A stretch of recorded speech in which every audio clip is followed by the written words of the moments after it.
जय हिंद मेरे प्यारे साथियों, आप सभी को आपके अपने यूट्यूब चैनल फिजिक्स विद भवन प्रकाश सर में स्वागत है। मेरे प्यारे साथीगण, हम लोग चल रहे थे 10 क्लास के भूगोल और भूगोल की ये पार्ट आपको 2 सेकेंड पार्ट है।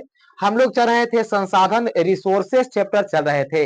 पहला पार्ट में हम लोग पढ़े कि संसाधन क्या है, संसाधन कितने प्रकार, संसाधन के कितने प्रकार होते हैं, सभी प्रकार आपको बता दिया गया था। यदि आप पार्ट 1 नहीं देखे हैं तो प्लीज जरूर जाइए और जा करके पहला पार्ट को देखिएगा। और यदि वीडियो अच्छा लगे तो लाइक और सब्सक्राइब करिएगा, अन्य मित्रों तक जरूर शेयर करिएगा। संसाधन किसे कहते हैं? तो संसाधन वैसा साधन जिसके द्वारा मानव का क्या हो, विकास हो, उसे संसाधन कहते हैं। संसाधन को हम लोग देखें कि संसाधन को 4 वर्गों में बांटा गया। एक था उत्पत्ति के आधार पर संसाधन।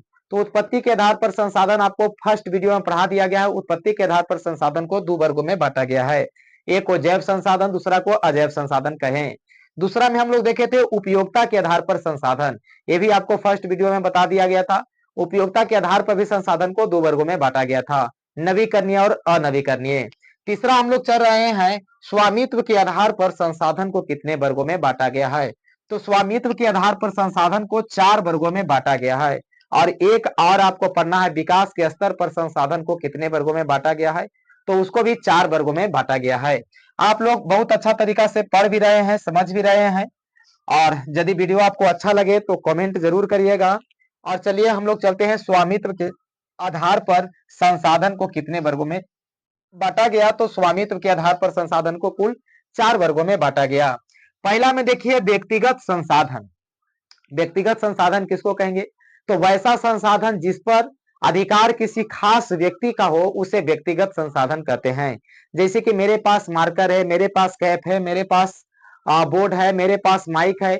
इस सब का अधिकार किसको है? तो एक खास व्यक्ति का, यानी कि इस सभी पर अधिकार मेरा है, तो इसको व्यक्तिगत संसाधन कह सकते हैं। देखिए व्यक्तिगत संसाधन की परिभाषा भी आपको दिया गया है। वैसा संसाधन जिस पर अधिकार किसी खास जिस पर किसी खास व्यक्ति का हो उसे व्यक्तिगत संसाधन कहते हैं।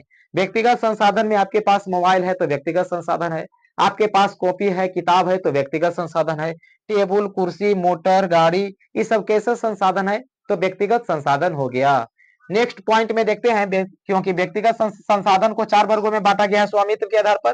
पहला देख लिए व्यक्तिगत, दूसरा में देखेंगे सामुदायिक संसाधन किसे कहते हैं। तो जाहिर सी बात है कि वैसा संसाधन जिस पर अधिकार किसी खास समूह या समुदाय का होता है उसे सामुदायिक संसाधन कहते हैं। समुदाय के मतलब ढेर बहुत सारे आदमी का उस पर अधिकार हो।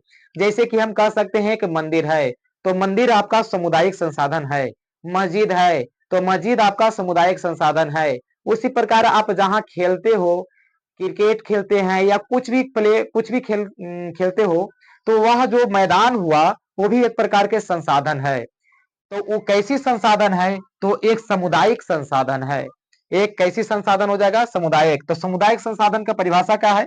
वैसा संसाधन जिस पर अधिकार किसी खास समूह या समुदाय का हो उसे सामुदायिक संसाधन कहते हैं। और जैसे कि एग्जाम्पल हम आपको बताए थे कि मंदिर हो जाएगा, मस्जिद हो जाएगा, खेलने वाला मैदान हो जाएगा, ये सब सामुदायिक संसाधन, इस पर किसी खास समूह के अधिकार होता है। राष्ट्रीय संसाधन किसे कहते हैं? तो देखिए कानूनी तौर पर जितने भी संसाधन होते हैं सभी संसाधन राष्ट्रीय संसाधन माने जाता है। राष्ट्रीय संसाधन देखिए कानूनी तौर पर सभी संसाधन कौन संसाधन है? राष्ट्रीय संसाधन। राष्ट्रीय संसाधन के अंतर्गत हम लोग लिख सकते हैं सड़क हो जाएगा राष्ट्रीय संसाधन, हम लोग को चल रहा है ट्रेन तो राष्ट्रीय संसाधन हो जाएगा, विद्यालय है तो ये भी राष्ट्रीय संसाधन है, विद्यालय हमारे पास है तो भी राष्ट्रीय संसाधन है। हम जहां पर खड़ा है, आप जहां पर खड़ा है वो भी जगह है जो राष्ट्रीय संसाधन है, कानूनी तौर पर वो भी क्या है? राष्ट्रीय है। यदि आपके पास या मेरे पास वैसा पृथ्वी के नीचे से वैसा कुछ मेटल मिल जाए या वैसा कोई भी चीज जैसे कोयला हो, पेट्रोल हो या अन्य कोई भी चीज मिले जो जिसका उपयोग सरकार कर सकती है, तो वह सभी आपको छीन सकती है सरकार। बदले में आपको कुछ पैसा भलकू दे दे लेकिन आपको वह सामान छीना जाएगा। तो क्यों से संसाधन वो सब कहला जाएगा? तो कानूनी तौर पर सभी देश के संसाधन होते हैं जो राष्ट्रीय संसाधन कहलाते हैं।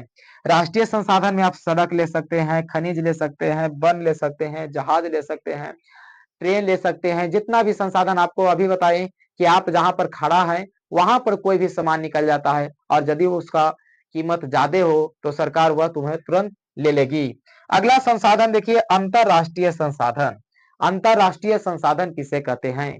तो देखिए, समुद्री तट से 200 किलोमीटर की दूरी को छोड़कर, समुद्री तट से आपको बताया गया था भी, हम पहला चैप्टर आप जरूर जाकर के पढ़िएगा, पहला चैप्टर आप जरूर जाकर के पार्ट 1 वीडियो देखिएगा। मान लिया जाए कि इंडिया है और इंडिया से हम लोग चले समुद्री तट के 200 किलोमीटर की दूरी, 200 किलोमीटर की दूरी, समुद्री तट से 200 किलोमीटर की दूरी को छोड़कर, 200 किलोमीटर दूरी राष्ट्रीय संसाधन कहलाता है। 200 किलोमीटर की दूरी को छोड़ करके जितना भी आता है, छोड़कर आने वाली जितना भी संसाधन आता है वो सभी अंतरराष्ट्रीय संसाधन कहलाता है। यानी कि समुद्री तट से 200 किलोमीटर की दूरी को छोड़कर आने वाली जितने भी संसाधन हो वो सभी कौन संसाधन कहलाएगा? तो अंतरराष्ट्रीय संसाधन कहलाएगा। यदि आपको वीडियो अच्छा लगे तो लाइक और सब्सक्राइब करिएगा। तो चलिए साथियों, अब हम लोग देखेंगे विकास के स्तर पर, विकास के स्तर पर संसाधन को कितने वर्गों में बांटा गया है। तो विकास के स्तर पर भी संसाधन को 4 वर्गों में बांटा गया है। विकास के स्तर पर संसाधन को कौन कौन से 4 वर्गों में बांटा गया है? तो पहला में हम लोग देखेंगे संभावी संसाधन। संभावी के मतलब संभावना हो, जैसे कि वैसा संसाधन जिसका उपयोग आने वाले समय में किया जा जाएगा उसे संभावित संसाधन कहेंगे। वैसा संसाधन जिसका उपयोग अभी नहीं किया गया है, आने वाले समय में किया जा सकता है या किया जाएगा। जैसे कि राजस्थान और गुजरात में पवन ऊर्जा और सौर ऊर्जा का विकास आने वाले समय में संभावना है, लेकिन अभी वर्तमान में हो नहीं रहा है। आने वाले समय में संभावना है कि किया जा सकता है। नेक्स्ट पॉइंट में हम लोग देखिएगा विकास, विकसित संसाधन किसे कहते हैं। दूसरा पॉइंट में है विकसित संसाधन। तो जिस संसाधन का उपयोग वर्तमान में किया जा रहा है, विकसित संसाधन का किसको कहेंगे? तो जिस संसाधन का उपयोग वर्तमान में यानी कि इस समय अभी किया जा रहा है, जिसे मनुष्य अपने ज्ञान, तकनीक और कौशल से विकास किया है, तो उसे कौन संसाधन कहेंगे? विकसित संसाधन। एक बार फिर से परिभाषा आपको चल लेते हैं। विकसित संसाधन किसे कहते हैं? जिस संसाधन का उपयोग वर्तमान में किया जा रहा है। अरे वर्तमान में इस संसाधन है, ये विकसित संसाधन एक तरह से है। मेरे पास बोर्ड है, विकसित संसाधन है, इसका प्रयोग अभी हम लोग वर्तमान में कर रहे हैं। मोबाइल है, विकसित संसाधन है।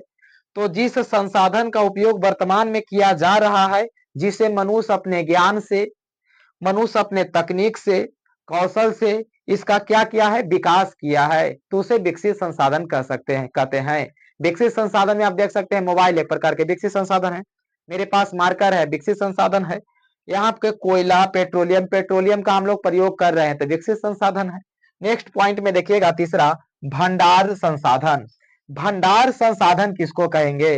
तो भंडार संसाधन का प्रयोग देखिए, वैसा संसाधन, वैसा साधन जिसका उपयोग के लिए प्रौद्योगिकी की कमी हो। अभी हमारे पास बहुत कुछ है, बहुत सारे चीज है, लेकिन इसको में प्रौद्योगिकी की कमी हो, मशीनी की जरूर कमी है, उसको क्या कहेंगे? भंडार संसाधन कहेंगे। जैसे कि हमारे पास जल है, जल में क्या है? तो जल में हाइड्रोजन भी रहता है। आप जानते हैं जल का सूत्र H2O होता है और हाइड्रोजन जलने में बहुत अच्छा सहायक है, लेकिन फिर भी हमारे पास ये जल भंडारण संसाधन है, इसका आप दूसरा चीज में उपयोग नहीं कर रहे हैं। जैसे कि हम इसको गाड़ी में उपयोग नहीं कर रहे, एक प्रकार के मान लिया जाए कि ऐसा गाड़ी बनता जो हाइड्रोजन, जल से हाइड्रोजन बाहर निकलता, हाइड्रोजन बाहर निकालता तो हाइड्रोजन जलने में सहायक होता, तो गाड़ी किससे चलती? हमारे पानी से चलने वाली गाड़ी बना सकते थे। तो पानी से चलने वाले गाड़ी अभी हम लोग के पास उतना तकनीक नहीं आ पाया है जिससे पानी से चलने वाली गाड़ी बन सके। तो जल में क्या है? हाइड्रोजन छुपा हुआ है, हाइड्रोजन उसमें है, लेकिन तकनीक के क्या है, प्रौद्योगिकी के क्या है, अभाव है। इसी कारण से हम लोग जल से हाइड्रोजन को बाहर नहीं निकाल रहे हैं, क्योंकि हाइड्रोजन ऐसे जलने में सहायक होता है, लेकिन जल से बाहर हाइड्रोजन निकल ही नहीं रहा है। तो एक प्रकार के क्या है? भंडारण संसाधन है। चौथा पॉइंट में देखेंगे संचित कोष संसाधन। संचित कोष संसाधन किसे कहते हैं? तो जिस संसाधन का इस्तेमाल अभी नहीं किया जा रहा है, जिस संसाधन का इस्तेमाल या उपयोग अभी नहीं किया जा रहा है उसे संचित कोष संसाधन कह रहे हैं, लेकिन भविष्य में हम लोग को तय है कि उसका उपयोग आने वाले भविष्य में किया जा सकता है। अच्छा देखिए यहाँ पर आपको जल का हम अभी एग्जाम्पल आपको दिए थे, तो जल भी एक संचित कोष संसाधन हो सकता है, क्योंकि आने वाले समय में जल से हाइड्रोजन बाहर निकाला जा सकता है। तो आने वाले समय में हम लोग जल से इस संचित कोष संसाधन के रूप में हमको प्रयोग इसको किया जा सकता है। तो चलिए वीडियो अच्छा लगे तो लाइक और सब्सक्राइब करिएगा, अन्य मित्रों तक जरूर वीडियो को शेयर करिएगा। इतना के लिए धन्यवाद। Best of luck.